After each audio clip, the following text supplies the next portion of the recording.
Assalamualaikum warahmatullahi wabarakatuh. Peserta didik SMP Muhammadiyah kelas 8. Kali ini kita akan mempelajari mata pelajaran PPKN.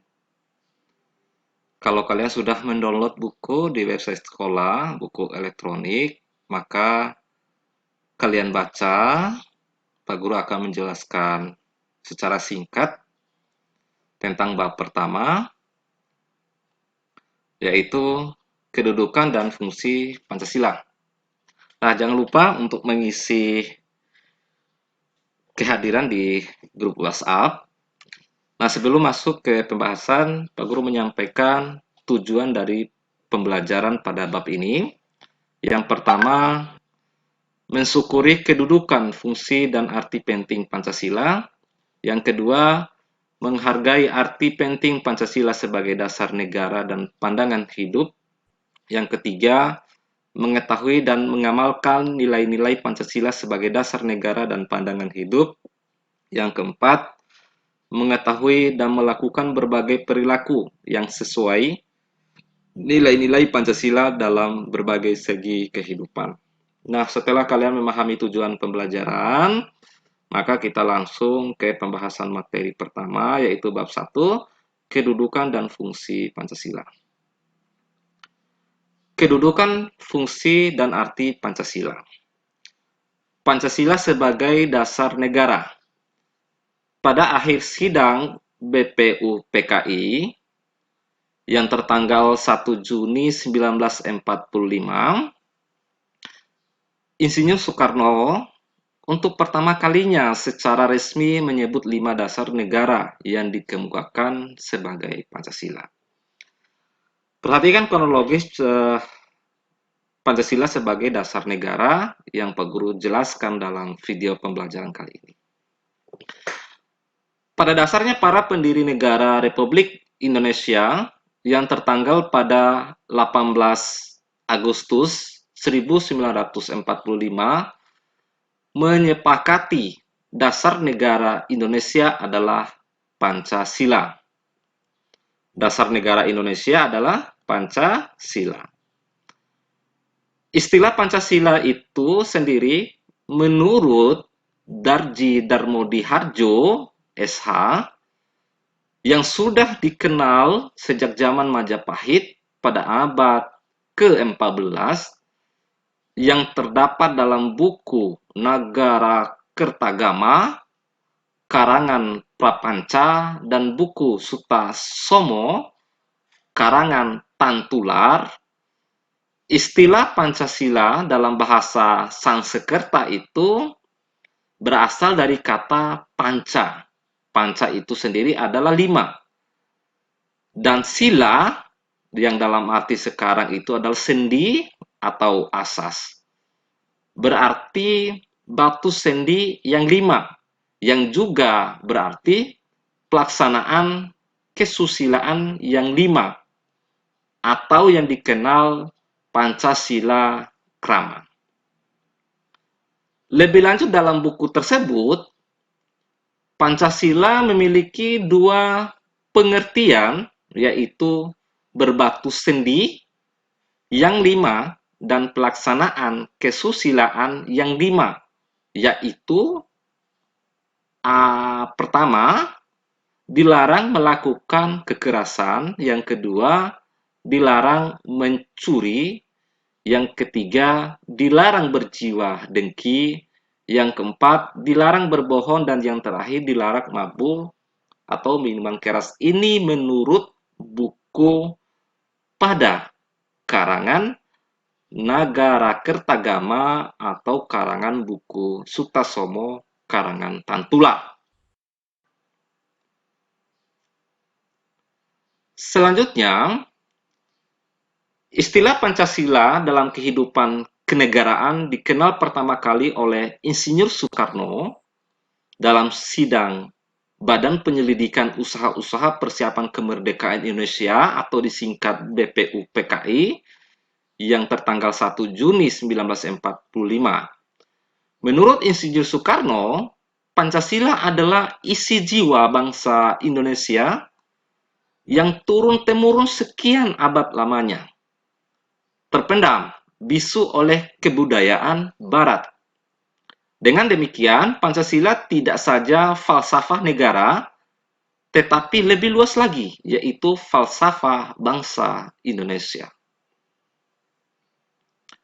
Kemudian Muhammad Yamin menjelaskan bahwa Pancasila berasal dari kata panca yang berarti lima dan sila yang berarti sendi, atas dasar atau peraturan tingkah laku yang penting dan baik. Dengan demikian, Pancasila merupakan 5 dasar yang berisi pedoman atau aturan tentang tingkah laku yang penting dan baik. Pancasila sejak tanggal 18 Agustus 1945 ditetapkan sebagai dasar negara seperti pada slide pertama tadi. Yang tertuang dalam Pancasila sebagai dasar negara ini sudah tertuang dalam alinea keempat pembukaan Undang-Undang Dasar Negara Republik Indonesia tahun 1945. Secara umum, fungsi dan peranan Pancasila menurut TAP MPR nomor 3 garis miring MPR garis miring tahun 2000 tentang sumber hukum nasional dan tata urutan perundangan dinyatakan bahwa Pancasila berfungsi sebagai dasar negara.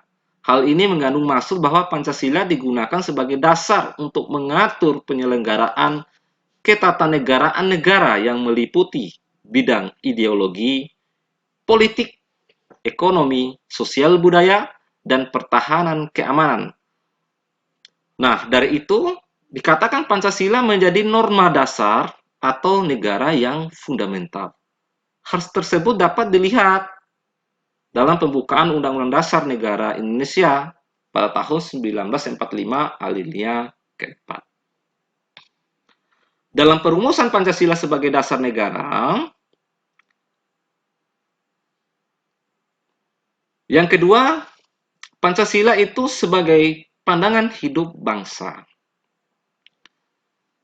Pancasila sebagai pandangan hidup mengandung makna bahwa segala aktivitas sehari-hari bangsa Indonesia harus sesuai dengan nilai-nilai yang terkandung dalam Pancasila.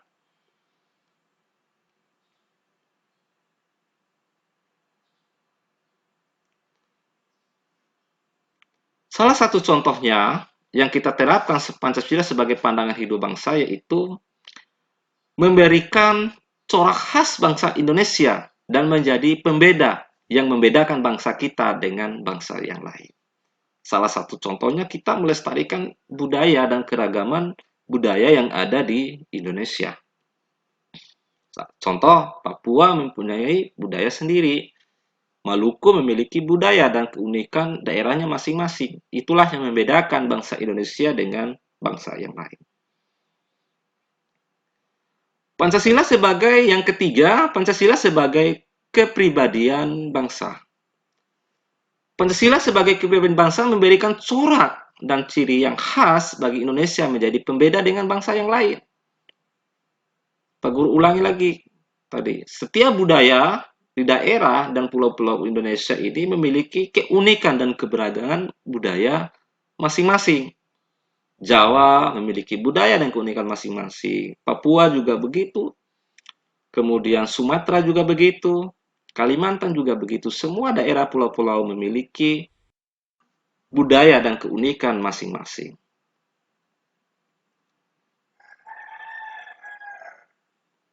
Yang keempat, Pancasila sebagai perjanjian luhur rakyat.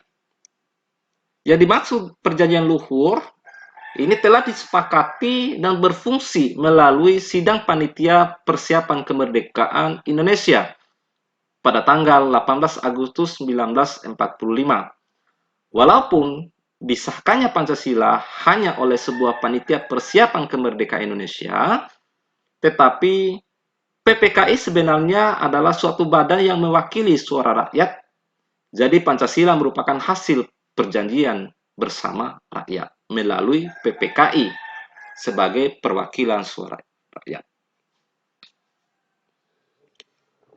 Pancasila sebagai penyuluhan rakyat ini harus diamalkan oleh kita dan harus dilestarikan. Salah satu contohnya, kita mengingat kejadian-kejadian pada zaman penjajahan dan pada zaman persiapan kemerdekaan, pelaksanaan BPUPKI, dan yang lainnya. Kemudian yang kelima, Pancasila sebagai sumber dari segala hukum. Artinya semua hukum atau peraturan yang berlaku di Indonesia harus bersumber dari Pancasila, tidak boleh bersumber dari yang lain. Yang dimaksud di sini adalah Pancasila sebagai sumber hukum berfungsi sebagai sumber hukum yang mengatur segala hukum yang berlaku di Indonesia. Semua hukum harus tunduk dan bersumber dari Pancasila. Setiap hukum tidak boleh bertentangan dengan Pancasila. Setiap sila Pancasila merupakan nilai dasar, sedangkan hukum adalah nilai instrumental penjabaran dari nilai dasar. Kemudian yang keenam adalah Pancasila sebagai ideologi nasional. Dalam Pancasila sebagai ideologi nasional ini, kita memetakan bahwa Pancasila sebagai ideologi merupakan sistem nilai yang ideal, yang harus dicita-citakan dan diyakini kebenarannya untuk diwujudkan dalam kehidupan bermasyarakat bangsa dan bernegara Indonesia. Salah satu contoh Pancasila sebagai ideologi nasional adalah kita memetakan bahwa ada 3 item. Yang pertama, Pancasila sebagai cita-cita dan tujuan bangsa Indonesia. Yang dimaksud Pancasila sebagai cita-cita bangsa memiliki fungsi, yaitu untuk menciptakan masyarakat yang adil dan makmur. Yang keenam, Pancasila sebagai satu-satunya asas dalam kehidupan berbangsa dan bernegara. Yang ketiga, Pancasila sebagai moral pembangunan. Pada yang kedua tadi, pada Pancasila sebagai satu-satunya asas dalam kehidupan berbangsa dan bernegara, artinya segala konsekuensi ditetapkan Pancasila oleh bangsa Indonesia sebagai dasar negara dan juga merupakan perwujudan pelaksanaan Pancasila secara murni dan konsekuen. Pada poin yang ketiga tadi, Pancasila sebagai moral pembangunan. Pancasila sebagai diacukan tolak ukur parameter arah dan tujuan pembangunan yang ada di Indonesia. Nah, demikian pada pertemuan pertama semester 1 ini untuk kelas 8. Pembahasan materi selanjutnya akan ada pada video part kedua. Nah, sebelum Pak Guru menutup, kita mengulas kembali apa saja yang kita bahas tadi. Yang pertama adalah Pancasila sebagai dasar negara. Pancasila sebagai dasar negara ini ditetapkan pada tanggal 18 Agustus 1945. Ada 6 poin kedudukan, fungsi, dan arti dalam Pancasila. Yang pertama adalah Pancasila sebagai dasar negara. Yang kedua, Pancasila sebagai pandangan hidup berbangsa. Yang ketiga, Pancasila sebagai kepribadian bangsa. Yang keempat, Pancasila sebagai perjanjian luhur rakyat. Yang kelima, Pancasila sebagai sumber dari segala hukum. Yang keenam, Pancasila sebagai ideologi nasional. Nah, dalam Pancasila sebagai ideologi nasional tadi dibagi menjadi 3 bagian. Yang pertama, Pancasila sebagai cita-cita dalam tujuan bangsa Indonesia. Yang kedua, Pancasila sebagai satu-satunya asas dalam berbangsa dan bernegara. Yang ketiga, Pancasila sebagai moral pembangunan. Demikian materi pada video pembelajaran kali ini. Tetap semangat belajar dari rumah, jaga kesehatan, selalu terapkan protokol kesehatan. Pak Guru akhiri dengan mengucapkan wassalamualaikum warahmatullahi wabarakatuh.